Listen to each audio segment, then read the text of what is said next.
Les alarmes restaient muettes. Pourtant, je savais que quelque chose clochait. Le quai 14 brillait sous l'éclairage artificiel, ses couloirs emplis du bruissement régulier des flux d'air recyclés.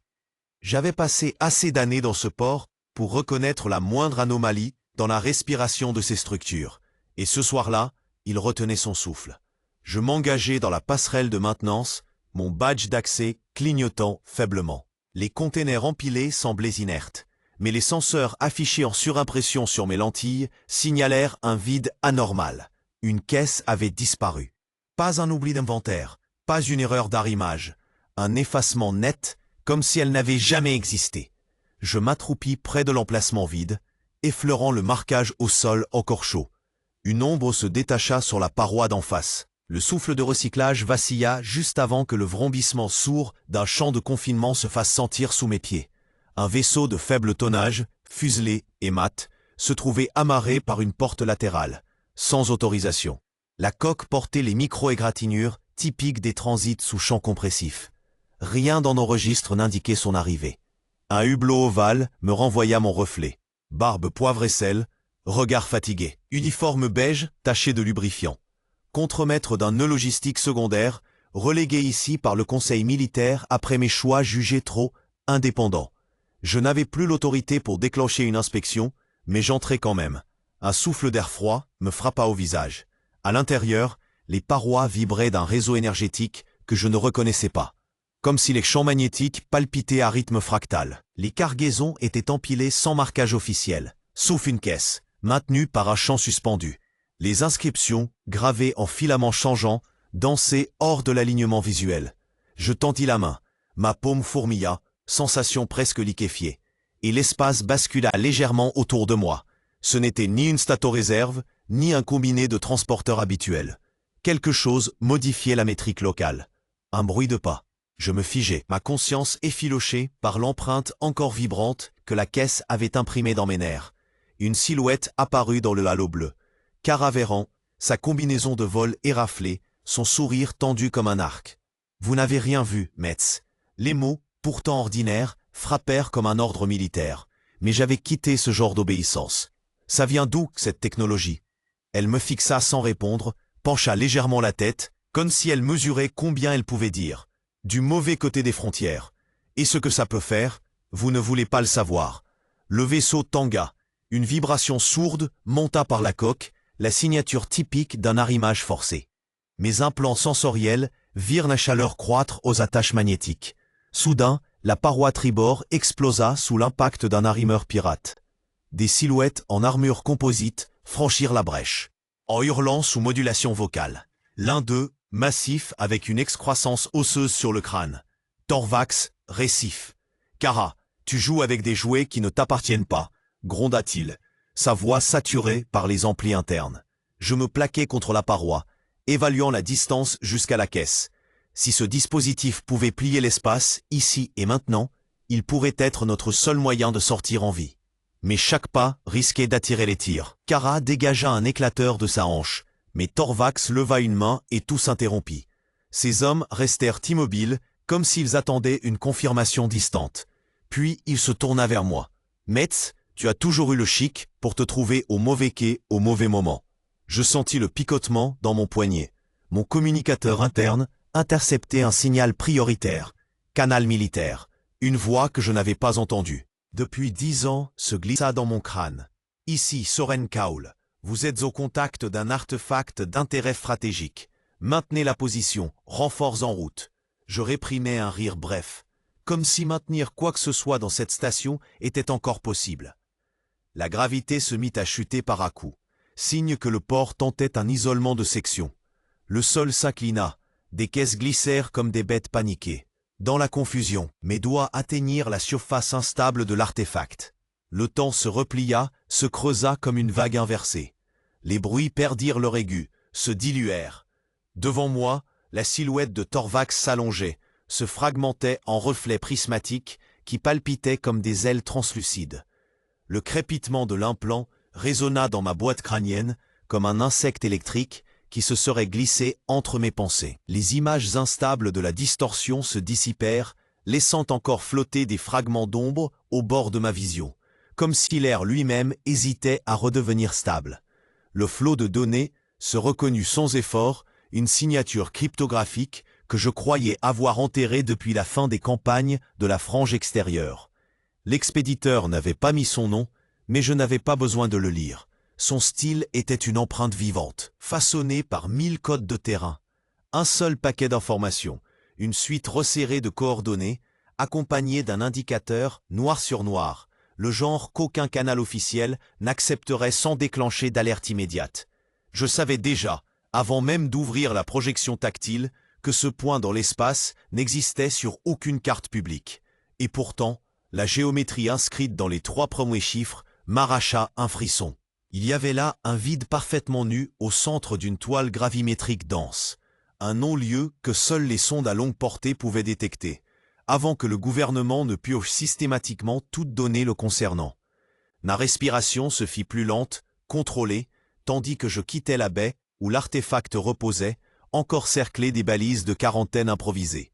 La gravité artificielle hésitait toujours, m'obligeant à ajuster chacun de mes pas. Les couloirs menant au module civil vibraient sous des oscillations venues du cœur du port, un battement mécanique irrégulier, comme si la station apprenait une langue étrangère.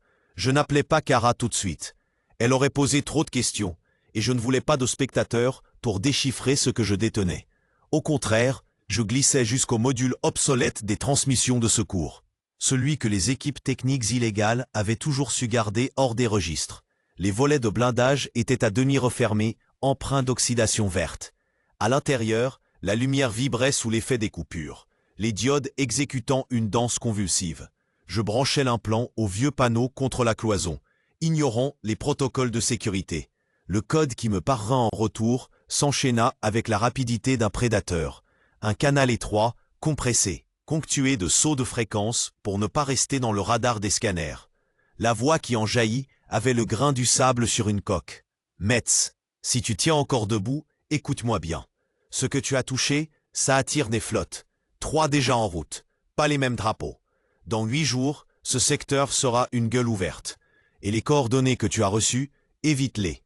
Ce n'est pas vide, c'est masqué. Compris ?» Le contact ne donna pas son nom, mais j'aurais reconnu cette cassure de souffle entre 2 phrases n'importe où. Un vieux compagnon des campagnes contre les clans limbiques, perdu de vue depuis plus de 11 ans. Avant que je puisse répondre, la ligne éclata dans un éclat de parasite, emportant avec elle le mince lien avec mon passé. Je restais planté là, le front presque contre le métal froid, à considérer l'angle improbable du piège. Si 3 flottes convergeaient, et si toutes ne portaient pas le même étendard, alors nous étions face à un appât. Restaient 2 inconnus. Qui l'avait placé, et pourquoi m'envoyer ce code plutôt qu'à quelqu'un de mieux positionné politiquement? Autour de moi, le ronflement du port se transforma en un soupir prolongé. Sous mes pieds, l'attache gravitationnelle vacilla encore, et un outil laissé au sol se mit à flotter sur un arc lent. Je le repoussai d'un mouvement sec. L'artefact avait laissé une empreinte dans la machinerie même de la station. Comme si le métal, les champs et la synthèse des forces avaient mémorisé son passage et refusaient de revenir à leur état normal. Je me fis discret dans les couloirs, croisant quelques dockers qui ne regardaient plus personne dans les yeux. L'odeur d'ozone et d'huile rance emplissait l'atmosphère. Signe que toute la section mécanique surcompensait les coups de boutoir invisibles qui secouaient nos coques. Je gagnais ma cabine, verrouillais la porte et lançais le cryptanalyseur portable que j'avais conservé depuis ma disgrâce. Les coordonnées apparurent en 3 dimensions, flottant au-dessus de ma couchette. Un point minuscule dans le vide, situé en dehors de tout réseau commercial ou militaire connu. Pourtant, derrière ce point, des anomalies gravitationnelles tissaient une trame plus vaste, un entrelac de masse, comme un amas d'astéroïdes gigantesques enfermés sous un voile énergétique. Je compris soudain pourquoi on avait effacé cette région des archives. Y naviguer nécessiterait d'abandonner toute liaison standard, de plonger en espace non balisé où même les balises de rappel automatique ne répondaient plus. C'était la zone grise 7 taux. Et aucun navigateur sain d'esprit n'y risquait ses synapses. Le claquement sec m'arracha du vertige qui battait encore contre mes tempes. Mon canal prioritaire venait de se hérisser d'un grésillement parasite, saturé par un souffle lourd et une voix brisée par la compression. Les pirates avaient intercepté la transmission vers Soren Kaul. Un instant, je crus que la distorsion spatiale avait continué son jeu morbide avec mes sens. Mais non, un vaisseau de reconnaissance était accroché à portée courte, ses antennes déployées comme un manteau hérissé, aspirant ma communication mot pour mot. Le canal se referma brutalement, remplacé par un sifflement chaud qui sembla pénétrer jusque derrière mes yeux. J'étais découvert. Je n'attendis pas l'ordre de Kaul pour agir. Là où certains se recroquevilleraient, je choisis la tangente, remonter le problème jusqu'à la source. Tant qu'ils ignoraient encore que je portais un implant tactique capable de cartographier leurs flux internes. L'occasion ne viendrait pas deux fois. Les couloirs branlants du port spatial de transit mineur m'avalaient par saccades. Chaque rupture de la gravité me projetant contre des cloisons où bruissaient encore les chocs des assauts pirates. Les balises d'orientation clignotaient dans une lumière malade. Dans mon crâne, le souvenir de la déformation de l'espace se mêlait à la sensation imprécise d'avoir été déplacé sur l'échiquier de quelqu'un d'autre. Je localisais l'écluse arrière du Dock 4, là où les corsaires faisaient tourner une navette pilote pour absorber du fret en cascade depuis les cales éventrées. Trop de mouvements, trop de voix codées. J'attendis l'un de ces moments d'effondrement partial de la gravité. Les cargos flottants décrochaient alors légèrement. Les chaînes vibraient, les hommes perdaient leur appui. Je pris l'élan nécessaire et franchis l'écart vers la coque noire comme un éclat de nuit, mes gants magnétiques se collant contre l'acier rayé.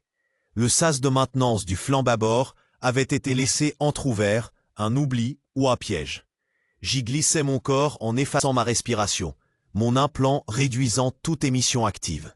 Le conduit exhalait une odeur de fumée ionique et de métal saturé de chaleur.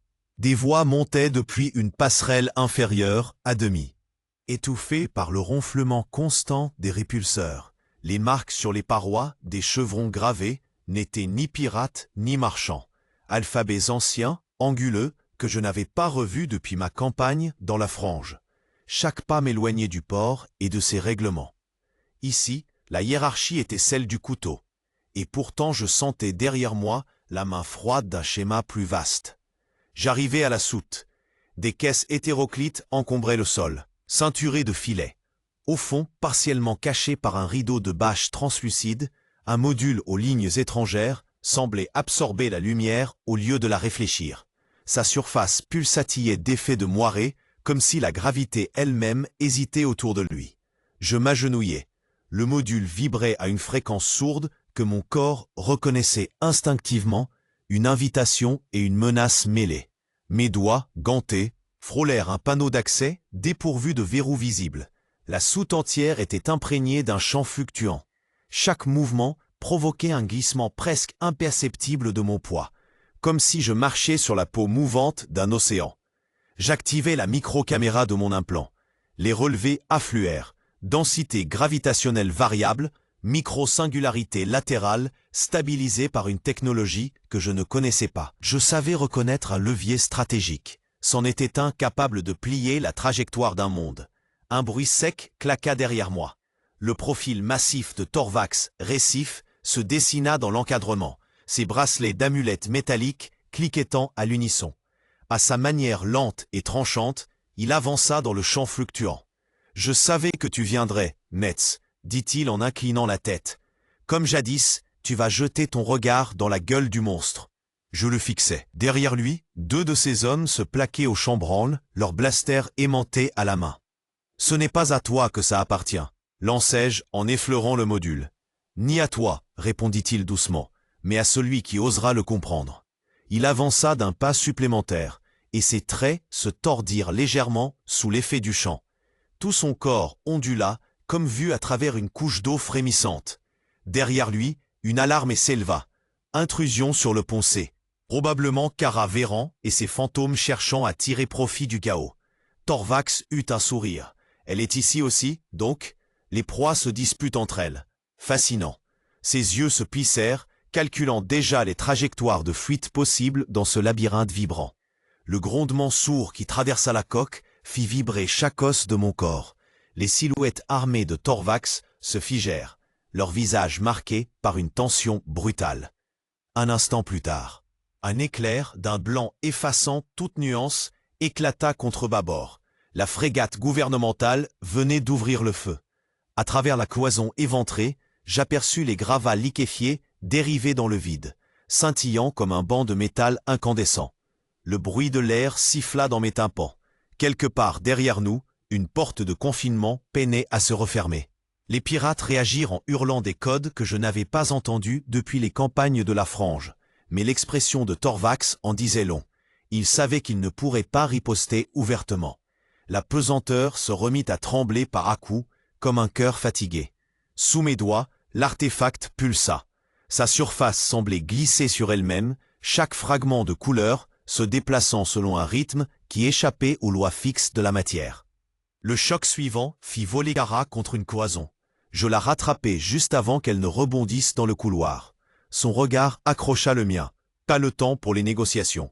Je sentis un battement plus profond, comme si la station elle-même changeait de fréquence, et j'actionnai la commande mentale de mon implant. L'artefact se mit à saturer ma vision de bleu huileux et d'orage opaque dans lesquels la perspective se dissolvait. Torvax jura dans un dialecte guttural, ordonna à 2 de ses hommes de me saisir, mais le plancher se déroba à nouveau. L'attraction changea brusquement de direction et nous chutâmes vers ce qui, quelques secondes plus tôt, était un mur. Le monde se contracta dans un chuitement aigu et le port spatial de transit mineur disparut. Pas détruit, simplement ailleurs. La sensation ne fut pas celle d'une accélération ni d'une translation, plutôt une succession de déplacements infinitésimaux et désordonnés, comme si 1000 décisions contradictoires avaient été prises à propos de ma position dans l'univers. Entre 2 de ces coupures mouvantes, je surprenais des éclairs de paysages impossibles, une plaine d'astéroïdes drapée de brouillard argenté, un océan suspendu en sphère parfaite au-dessus d'un désert noir, un vaisseau géant, vide, dérivant à travers des anneaux brisés. Puis, la machinerie du réel se posa à nouveau autour de nous. Le sol existe, ai-je pensé. La gravité, faible mais stable, pesait depuis en bas.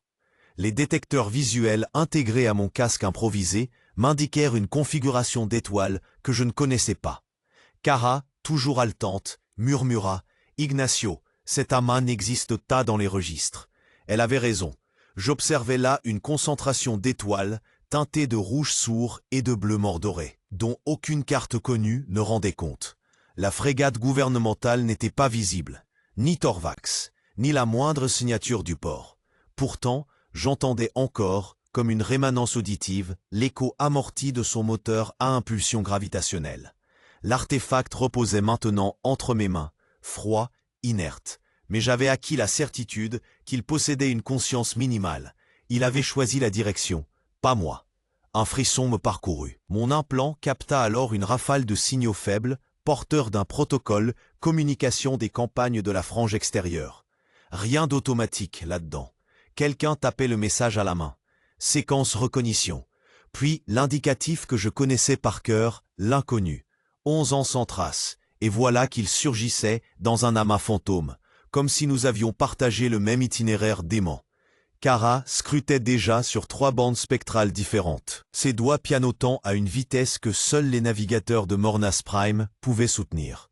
Les points fixes de l'espace dérivaient lentement, non pas parce que nous bougions, mais parce que l'amas lui-même semblait respirer à l'échelle des minutes. Certaines étoiles palpitaient, pas à cause de leur cycle naturel, mais comme des foyers d'énergie synchronisés sur une autre loi. Je n'avais pas envie de réfléchir à ce que cela impliquait. Je me contentais de brancher mon canal privé et de répondre par le même code. Situation instable, artefact non maîtrisé, demande position et intention. La réponse mit 10 secondes à traverser. Mais fusa sous forme de coordonnées dont la logique ne dépendait pas d'un espace métrique familier. Kara me montra l'affichage secondaire. 3 coques inconnues, longues et trapues, venaient de glisser à la lisière de notre détection passive. Pas de transpondeur, pas d'émission. Leur signature thermique oscillait comme si elle se dissipait dans un autre état. L'artefact vibra de nouveau, faible, mais assez pour que mes dents en grincent. Je ne voyais d'abord que les ombres. Un collier de silhouettes froides glissait à la limite de mes senseurs. Un arc précis, patient, comme si chaque vaisseau avait trouvé sa place il y a déjà des heures et attendait simplement que le piège se referme. Les pointeurs tactiques filtraient des signatures thermiques trop régulières pour être des transporteurs ordinaires. Leurs coques brillaient d'un lustre lourdement blindé, et les marquages griffés sur les flancs me donnaient cette impression familière d'avoir croisé leur passage dans d'autres campagnes sous d'autres couleurs. La gravité du port vacillait. Encore par rafale, ma vision tanguait légèrement, mais l'emplacement de chaque unité sur mon écran restait limpide. Ce n'était pas une escorte commerciale. J'avais la bouche sèche. Derrière, j'entendais encore la respiration sifflante de Torvax, quelque part dans la grande halle, ces hommes gelés dans la distorsion qui ondulaient par à-coups autour de l'artefact. Le message de Kaoul brûlait encore dans mon crâne. Ne pas bouger, préserver le champ. Mais dehors, le froid calcul d'une flotte en formation d'encerclement me rappelait qu'attendre ici, c'était offrir nos entrailles. Un grésillement se glissa dans mon canal local, plus subtil qu'un appel normal. Une voix basse, contrôlée, roula dans mes oreilles. Kara Véran. Elle demandait rendez-vous au quai secondaire 7, prétendument pour m'évacuer avant que la situation ne dégénère. Je connaissais ses façons. Elle ne bougeait pas sans avoir évalué le profit. Et ses vaisseaux à elle savaient se faire passer pour de simples cargos jusqu'à l'instant où ils sortaient des tourelles de leurs flancs maquillés. En quittant la salle verrouillée, je sentis la gravité mordre à nouveau, lourde, puis se rétracter. Chaque passerelle menant au dock vibrait comme tendue par une main invisible. Quand je poussai la porte blindée, l'air du thé secondaire me rappela les marchés clos des colonies frontalières. Crocs de parfums d'ozone et de métal chauffé, des silhouettes affairées qui évitaient mes yeux. Les conteneurs, ici, portaient tous le même préfixe de transit, morne, P, et je savais que ni la douane, ni les registres ne retrouveraient trace claire de leur contenu. Kara m'attendait sur le tablier, silhouette drapée dans une combinaison sombre, coupée pour le mouvement. Un sourire qui ne touchait pas ses yeux. Elle me serra le bras comme à un camarade. Mais la rigidité de ses doigts disait mieux que ses mots. Elle avait entendu parler de l'artefact et elle voulait savoir. Je ne répondis pas à sa première salve de questions. J'écoutais seulement les bruits derrière elle. La trépidation des propulseurs auxiliaires, un rythme qui n'appartenait pas aux vraies barges marchandes. Elle choisit de contourner l'angle, elle parla sécurité, corridor d'exfiltration, position de ses relais de surveillance. Je comprenais entre ces lignes, elle ne se proposait pas seulement pour me tirer du port, mais pour extraire aussi ce qui avait déclenché la distorsion. « Tu sais ce qu'ils attendent » demanda-t-elle enfin. « Ce n'est pas ton genre de poser la question, murmurai-je. Tu as déjà la réponse. Alors, confirmons-la. L'artefact, c'est un passeport, pas seulement vers ailleurs, mais vers avant ou après. Et ces vaisseaux-là, dehors, ils n'ont rien d'innocent. » Chaque mot tombait avec une conviction calculée. Mon implant me renvoya les données cryptées de Kaoul. Pas de contact direct avec la flotte extérieure. Maintien du verrouillage externe jusqu'à renfort. La politique parlait pour lui. Il voulait empêcher quiconque d'établir un lien effectif avec cet espace plié que j'avais entrevu du bout des doigts. Mais ici, sur le quai, la politique se dissolvait dans l'odeur de carburant et le chuintement des treuils. « Ce cartel militarisé que tu fréquentes, soufflai-je, il s'intéresse depuis combien de temps aux reliques aliens ?» Elle ne se troubla pas. Son regard effleura juste mon épaule, là où mon holster dépassait. « Longtemps, mais il leur manque un stratège qui sache quoi en faire. » Une phrase posée comme un crochet. Quand j'étais encore sur le front, j'avais vu ces alliances bricolées, marchands armés, trahissant leur route pour le compte de plus grands prédateurs. Gouvernement acheté pour fermer les yeux. À l'époque, j'avais cru pouvoir calculer leurs mouvements. Aujourd'hui, je n'étais plus qu'un contremaître avec de vieilles réflexes, pris entre la voix d'un amiral et le regard d'une pirate qui se disait marchande. Un choc sourd monta du flanc bâbord du quai. Ma crainte se matérialisa. 1. Des vaisseaux ancrés à l'extérieur avaient modifié son assiette, lentement, délibérément, jusqu'à ce qu'un de ses canons masqués braque son ventre vers la baie principale du torse spatial de transit mineur. La lumière se plia sur elle-même quand mes doigts quittèrent la surface froide de l'artefact. L'onde générée se répercuta dans la structure du port, comme si l'acier hurlait sans émettre aucun son. J'avais l'impression que la gravité cherchait à me trahir. Oscillant entre deux états, tantôt m'arrachant du sol, tantôt m'y écrasant. Quand la vision cessa de se vriller, Torvax Récif me fixait encore, mais il y avait une nuance nouvelle dans ses yeux écaillés. Le côme interne de ma tempe vibra et la voix saturée du relais clandestin me vrilla l'oreille. Le cartel n'avait pas pris de détour. Il savait que j'avais touché quelque chose que je n'aurais pas dû. Le message était clair, sec comme un ordre militaire. Guider leur flotte vers l'amas fraîchement révélé, ou voir le port spatial de Tranvit mineur, et moi avec, réduit à un nuage de plasma. Je sentis mon cœur ralentir, par instinct. La panique ne servait jamais à rien devant une table d'échecs cosmique. Chaque acteur, pirate, cartel, gouvernement, venait de recevoir la même pièce d'information sous des angles différents. Il ne restait plus qu'à modeler ces angles. Torvax s'approcha, ses bottes magnétiques produisant un chuintement irrégulier contre les dalles grillagées, car la gravité artificielle vacillait encore. « Tu sais très bien ce que tu as vu, Metz. Tu sais aussi ce qu'ils offriront pour ça, souffla-t-il, tropical et tranchant à la fois. Il croyait m'enfermer dans ses filets, mais j'avais déjà commencé à tisser une toile plus large. Je fis basculer un canal d'implant discret, celui qui assignait chaque transmission à une ligne d'écho falsifiée. D'ici 2 minutes, les antennes externes généreraient une fuite codée vers Zéphirion, tout en laissant croire au cartel qu'elle provenait d'un capitaine pirate en quête de primes. Quant à Torvax, il recevrait une bribe de données altérées, donnant à penser qu'un convoi gouvernemental s'était déjà déplacé dans l'amas. Cara Véran apparut sur ma gauche, surgi d'un sas encore fumant. Ses yeux scrutaient nos postures, jaugeant en silence. Je savais qu'elle mesurait chacun de mes gestes, anticipant qu'un seul mot de trop la placerait dans l'un ou l'autre camp. Je lui glissai une instruction codée vieille de 6 campagnes. 3 syllabes anodines qui, pour elle, signifiaient « Répartis tes pions, garde tes mains libres ». Elle inclina imperceptiblement la tête et disparut dans la semi-obscurité des coursives. Torvax grinça, inquiet d'un mouvement qu'il ne parvenait pas à lire.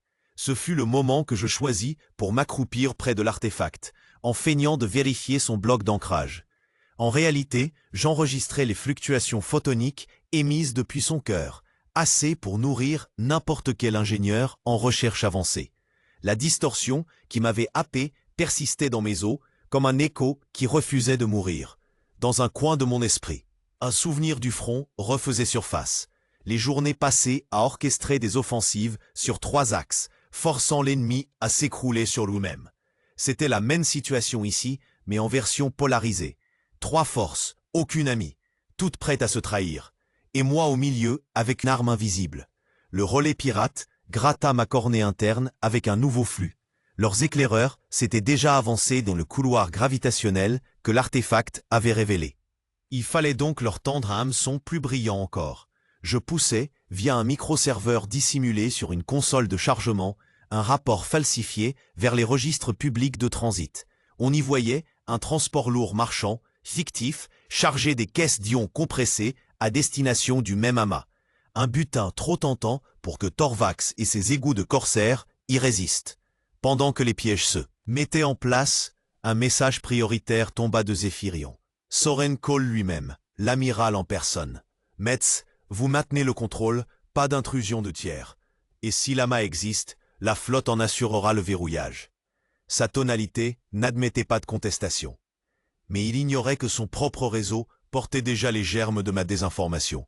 J'avais dispatché, grâce à 2 agents doubles disséminés dans des unités d'interception, un schéma altéré de coordonnées. Quand la flotte arriverait, elle se planterait dans un repli adjacent, croyant tenir l'avantage, et se retrouverait hors jeu. La gravité flancha brutalement, et nous nous retrouvâmes tous deux, Torvax et moi, suspendus dans un flottement lenteur. Une caisse dériva sur nous. Je la repoussai d'un coup sec du bout du pied, comme un pion qu'on écarte d'un plateau de jeu déjà perdu. Le souffle me manqua lorsque la coque vibra d'un grondement intérieur, comme si un cœur monstrueux battait à travers le métal du port. Autour de moi, les silhouettes de Torvax et de ses hommes se dédoublèrent, puis se fondirent de nouveau, prisonnières des distorsions que j'avais involontairement déclenchées. Derrière la visière glorieusement rayée de son casque, Torvax ne souriait plus, Un silence lourd écrasa les armes braquées, juste avant que les canaux ouverts du port ne se saturent de voix. Pirates, mercenaires et frégates gouvernementales sur la même fréquence, chacun annonçant que tout tir dirigé vers moi serait considéré comme une action commune. Une coalition, fragile et opportuniste, venait de naître, et elle voulait me neutraliser. Je ne compris que trop tard qu'ils n'avaient pas simplement peur de moi, mais de ce que je tenais. La sphère irradiait une pulsation lente, qui s'accordait au cycle des coupures gravitationnelles du port. Chaque fois que la gravité se dérobait, une poussée invisible recourbait l'espace à vue d'œil.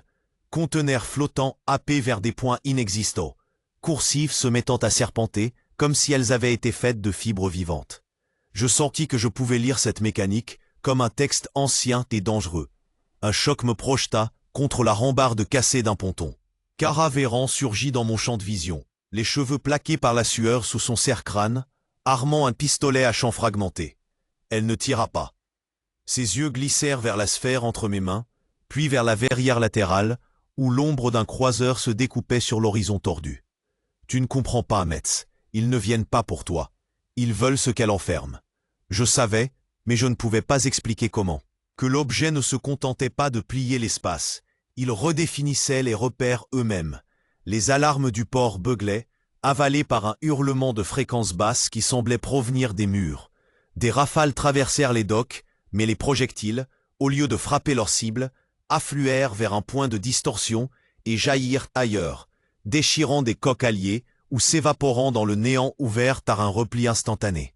L'artefact réagissait comme une marée consciente, et je pouvais, en ajustant ma prise et mon propre rythme cardiaque, infléchir son flux. Les premiers échanges massifs commencèrent dans le vide extérieur, perceptibles seulement par le jeu des éclats qui ricochaient sur la verrière blindée. Mais dans ce champ gravitationnel malade, rien ne voyageait en ligne droite. Les rafales d'artillerie, prises dans les courants, décrivaient des spirales meurtrières. Je vis un destroyer gouvernemental tirer une salve à plasma sur une barge pirate. Le plasma glissa, comme happé sur le côté, et perfora la soute d'un cargo d'alliés. L'escarmouche dégénérait en chaos. Je fermai les yeux un instant, laissant le réseau personnel de mon implant filtrer l'avalanche d'informations tactiques. J'avais joué sur bien des échiquiers, mais jamais où les cases bougeaient d'elles-mêmes.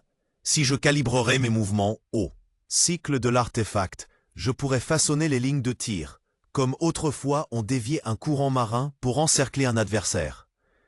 Torvax ne tarda pas à comprendre ce que je faisais. Il hurla des ordres, sa voix amplifiée résonnant jusque dans mes côtes. Ces navires commencèrent à cracher des charges conçues pour ancrer temporairement les vecteurs spatiaux. Câbles énergétiques ancrés dans le vide, tentant de fixer des zones stables. Je m'en servis contre lui. Leurs propres ancres ralentirent assez l'espace local pour que j'y reflète des tirs lourds, projetant leurs torpilles en plein dans les croiseurs du gouvernement. Kara, à mes côtés, me couvrait, fauchant quiconque tentait de me désarmer. Je sentais la sphère résonner avec mes pensées. Chaque pulsation envoyait une onde, et ces ondes, lorsqu'elles rencontraient celles du système de gravité en ruine, façonnaient des vortex où le temps semblait collé comme une sève. J'y piégeais les escadrons les plus agressifs. Leurs vaisseaux avançaient, puis ralentissaient, jusqu'à s'immobiliser dans un éclat d'instant prolongé, assez pour que d'autres feux viennent les pulvériser. Un message crypté fendit le bruit. L'intonation ne pardonnait pas. Soren Cole m'ordonnait de tenir coûte que coûte. Mais c'était moins un ordre qu'une invite au sacrifice. Je n'étais plus qu'une pièce tenante d'un théâtre trop vaste. Je choisis d'ignorer certaines de ces instructions. La coalition qui me voulait hors de jeu n'allait pas durer. Son ciment, c'était ma neutralisation, et si je devenais moteur plutôt que proie, elle se fissurerait. Les parois du port se déformaient sous l'assaut combiné des jets de manœuvre et des ondes de poussée furtives. L'artefact brûlait contre ma paume, mais la chaleur n'était pas physique. Elle vibrait par vagues, remontant le long de mon bras, jusque derrière mes yeux, comme si la station elle-même tentait de passer par moi pour respirer. Autour, la gravité s'effondrait par pulsations irrégulières, ôtant tout poids, puis l'écrasant brutalement. Une muraille liquide et tremblante se mit à cerner mon champ de vision. Les parois du dock se gondolaient comme vues à travers une couche d'eau épaisse. Les pirates de Torvax, arrachés à leur équilibre, flottaient et retombaient de travers, mais aucun ne criait. Chacun, instinctivement, savait qu'ouvrir la bouche ici pourrait aspirer plus que l'air. Je plantai mes doigts plus fermement sur la surface métallique lisse, et aussitôt les secousses se resserrèrent en un rythme précis. Ce n'était pas un effondrement aléatoire. Quelque chose cherchait une structure, un point de verrouillage dans la trame d'ici. Et, au creux de ce battement, j'entendis, non, je ressentis l'écho d'un appel simplement en attente de réponse. La voix de Torvax fendit l'oscillation. « Metz, qu'est-ce que tu actives ?» Mais sa silhouette se brisa un instant en silhouettes multiples, ses bras se dédoublant avant de se recoller. Les murmures de l'artefact submergèrent tout. Derrière moi, Kara agrippa un montant de soutien, ses yeux vifs fixés sur mes mains. Je compris alors, ce n'était pas une arme, pas à proprement parler. C'était un hameçon, une balise. Et le vide autour commençait déjà à répondre. Un grondement sourd monta, mais pas dans l'air, dans l'ossature du continuum autour de la station. Les instruments de mon implant lancèrent des alertes, chacune plus furieuse que la précédente. La signature spectrale, à quelques unités soleil de distance, se redessinait dans des gammes impossibles, comme si une géométrie étrangère cherchait à s'entrelacer à notre espace. Je forçais ma respiration à rester lente. La panique ferait plus que me faire trébucher. Elle m'ouvrirait aux images que l'artefact projetait aux imprudents. Dans mon champ intérieur, une carte tordue de routes stellaires s'étendit, chaque trait vibrant comme une corde tendue. Les routes phares de l'hégémonie s'y mêlaient à des vecteurs inconnus, plus anciens que toute colonisation. Humaine. Au centre, la balise. Et tout autour, des ombres de masse. Je reculai la main, un frisson traversant mon bras gauche. Le signal ne s'arrêtait pas. J'avais déclenché la séquence, et désormais, elle vivait d'elle-même, puisant dans la masse du port spatial de transit mineur. Chaque oscillation de gravité que nous subissions n'était qu'un battement de cœur dans une langue que nous ne maîtrisions pas. Une silhouette sombre apparut dans le couloir des sas extérieurs. Torvax, ses bottes magnétiques verrouillées, avançait par saccades vers moi. Il ne me visait plus avec son arme. Son regard n'était plus celui d'un prédateur. C'était celui d'un animal sentant que la mer s'inverse sous lui. « On a des signatures qui s'approchent », gronda-t-il, « et aucune ne correspond aux flottes connues. » Kara lança, « Ignacio, tu dois le couper. » Mais déjà, du fond de mon implant, s'éleva le timbre froid de Soren Kaol. « Ne touchez plus à rien, Metz. Gardez la station stable. Ce que vous captez est d'une valeur stratégique incalculable. » Je sentis mes dents se serrer. Stratégique. L'amiral n'avait jamais respiré sous un ciel bombardé. Il ignorait ce que ces mots coûtaient au corps. Mon instinct me hurlait que ce qui répondait ne signerait pas d'alliance. Autour de nous, la lumière se striait. Les couloirs du dock se pliaient dans des angles qui ne pouvaient pas exister. Un conteneur s'ouvrit de lui-même. Ses tôles se torsadant pour révéler du vide. Pas le noir figé des sas pressurisés. Le rien pur, nu jusqu'à l'os du monde. Là-bas, un filament lumineux ondulait, attiré par le signal, comme un animal par l'odeur du sang. J'ignorais les ordres de Kaol. Mes mains coururent sur le pupitre d'urgence, forçant le contournement des sécurités du port. Si je pouvais isoler le noyau énergétique du dock, je ralentirais peut-être le flux vers la balise. Mais chaque fois que je tentais de boucler un circuit, l'artefact, à travers moi, trouvait une autre voie, comme s'il utilisait mes propres réflexes contre moi. Torvax posa sa large main sur mon épaule. Si on ne coupe pas ça maintenant, la station sera réduite à un souvenir. Son ton ne portait ni menace, ni colère, seulement une certitude implacable, granitée par l'expérience. La forme changeait devant moi, comme un mirage sous un vent brûlant. Sa silhouette se déchirant en flux et reflux de lumière instable. Elle n'avait pas de visage, mais je sentais le poids d'un regard, net, précis, posé sur moi seul. Sa voix n'était pas un son, mais une vibration dans ma boîte crânienne. Un chuchotement ancien qui se caractérisait moins par ses mots que par l'impression d'inévitabilité qu'il portait. Je compris qu'elle me proposait un pacte, une trame de coopération inscrite quelque part entre nos deux réalités. Puis, sans que je puisse répliquer, elle se dissipa en fragments qui furent happés par la gueule sombre de la faille, laissant derrière moi la pulsation sourde d'une frontière entre mondes. Le sol tangua. La gravité locale revint par à-coups, me projetant à genoux, les mains encore engourdies par la sensation électrique que l'artefact avait gravée dans ma chair. Kara, plaquée contre le panneau d'accès, avait un œil fixé sur moi, l'autre sur le mouvement saccadé des lampes d'urgence. Torvax, plus loin, retenait ses hommes d'un geste sec, un instinct rare chez un pirate de son acabit, son museau reptilien incliné vers la zone où l'entité avait disparu. Personne ne parlait. Chacun sentait que la pièce venait de changer de nature. Les messages en rafale saturèrent mon implant. Soren Kaol exigeait que je ne cède rien, quitte à geler toute circulation. Mais d'autres voix s'invitaient sur le canal interne. Les superviseurs du quai A7, un représentant d'un consortium marchand aux abois, et plus inquiet encore, un code signalé en priorité absolue, celui de l'inconnu des campagnes. On ne m'avait pas adressé ce signal depuis 11 ans. Sa simple existence confirmait ce que je redoutais depuis mon exil. Toutes les frontières, visibles ou non, se rapprochaient en même temps. Je relevai la tête. « Kara, Torvax, on ne va pas tenir longtemps sans un accord, dis-je. Vous le sentez aussi ?» Kara eut un rictus prudent, ses doigts effleurant la crosse d'un petit pistolet iridescent. « Tu me demandes de faire confiance à un pirate ?» Torvax ricana dans sa gorge, un bruit de galets brassés par une mer lourde. « Je ne demande rien, mais je connais le genre d'ennui qui naissent de ces choses-là, » fit-il en désignant l'artefact. « J'en ai vu un, une fois. L'endroit n'existe plus. Nous nous retrouvâmes dans un recoin du quai à demi inondé d'ombre, loin des capteurs officiels, ce qui ne voulait pas dire à l'abri.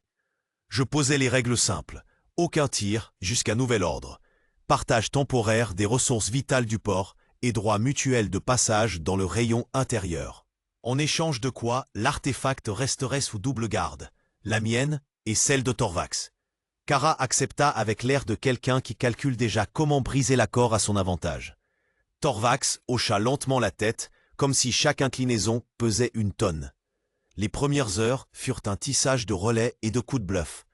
Les factions principales, marins marchands, corsaires, autorités du port, se jaugeaient à travers les canaux, hésitant à tester la solidité du pacte. Pendant ce temps, l'artefact continuait à émettre une faible radiation gravitationnelle. Sa fréquence s'accordait parfois avec le rythme cardiaque de ceux qui s'en approchaient trop. Mais l'effet passait pour une sensation de vertige, explicable par les secousses de la plateforme. Nous savions, Kara et moi, que c'était beaucoup plus. Quand je retrouvais un instant seul, l'inconnu des campagnes me parla enfin. Sa voix dans mon implant était râpeuse, comme filtrée par des échos d'un autre siècle. « Metz, cette chose n'est pas de leur fabrication. Ni du gouvernement, ni des marges. Elle vient d'en dessous, littéralement, des espaces pliés. J'ai vu leur usage sur un front effacé de toutes les cartes. Les failles qu'elles ouvrent sont instables, mais traversables avec le bon profil. Alors pourquoi venir me chercher, après tout ce temps? Parce que tu es déjà dedans. » La faille ne s'était pas refermée, juste réduite à une mince écorchure dans l'obscurité du dock C12, protégée par 3 champs provisoires fournis par Kara. Les instruments indiquaient que sa stabilité oscillait autour de 30%, tout passage serait un pari. Soren Kaol exhortait à expédier un module automatisé pour sécuriser l'ouverture, mais l'inconnu assurait que tout appareil non organique serait pulvérisé au seuil. Je me retrouvais donc avec cette perspective absurde, y plonger en chair et en os, escorté de ceux qui avaient accepté, par calcul ou par instinct, l'accord fragile conclu quelques heures plus tôt. Les préparatifs ressemblaient à un rite improvisé. Torvax arma ses hommes non pas pour combattre, mais pour guider.